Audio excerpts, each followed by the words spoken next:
का करते नहीं रुआ बेटी कहाँ बिया? गुड मॉर्निंग पापा, गुड मॉर्निंग मम्मी। अरे तू कहाँ चल कर लुहा? दादी के पास।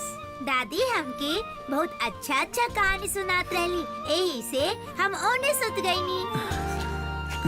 चला ना मम्मी, दादी बुलावतरी।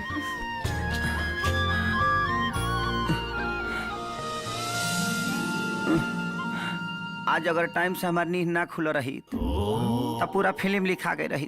भतार मजा बहरी मर बैग करी। ए मुरली आवतनी तनी साबुन ले आओ ना रे, माथा पीछे के बा पिठिए माल दी है तनी।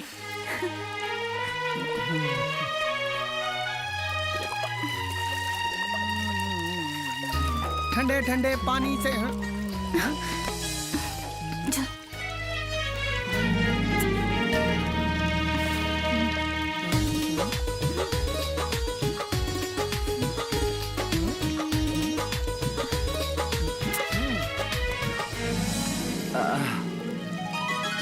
उन्होंने मच्छरदानी है मैं। अरे मुरली ये अचानक इतना हथवा तोर मुलायम कैसे हो गल रे?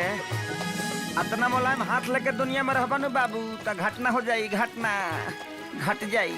तो घट जाए ना।